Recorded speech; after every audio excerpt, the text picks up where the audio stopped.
Welcome to Baz Travels. After driving 14,826 kilometers through 24 states and Washington, D.C., I've seen rocket launches to the Grand Canyon and Hoover Dam. I've explored Route 66, ghost towns, deserts, snow, and beaches on both coasts. From Vegas casinos to Alcatraz, the White House to Hollywood. Join me for a journey of the ordinary and the extraordinary. Loading destination. Simulation starting in 3, 2, 1.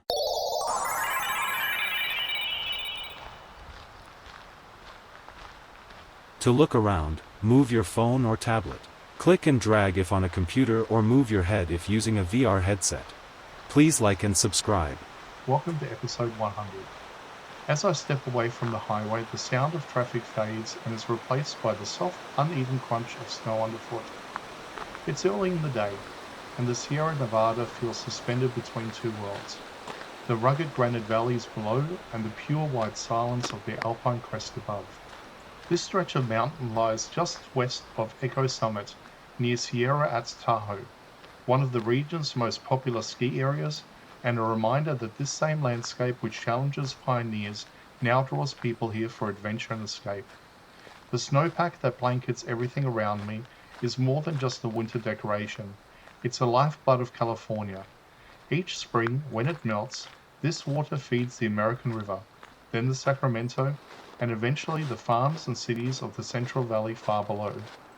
Looking around, you can still see the marks of the Calder fire that tore through here in 2021. The blackened trunks rising through the snow are the bones of the old forest. Yet from the grounds, new green shoots are already climbing. Nature heals quietly, season by season, even at 2,000 meters above sea level. The snow softens the scars, and for a few short months everything feels reborn. Before modern roads and resorts, this corridor was known only to the Washoe people. They would cross these ridges in summer, trading between the high valleys and Lake Tahoe Basin. Their trails later became wagon routes during the gold rush, when thousands of prospectors crossed the Sierra on foot and by mule, braving storms to reach the mines of Nevada and the riches of California. Now as I walk through the snow-covered landscape, I'm reminded of how thin that line is between isolation and peace. Every sound is muted, the wind through the pines, the drip of melting snow from the branches, the distant rush of the South Fork American River somewhere down the canyon. It's quiet enough you can hear your own breath and feel the rhythm of the mountains themselves. Here in the high Sierra, every step feels like a return to something ancient. The forest may have burned, the snow will eventually melt, but the spirit of its landscape, wild and resilient and endlessly changing, remains.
Simulation terminated.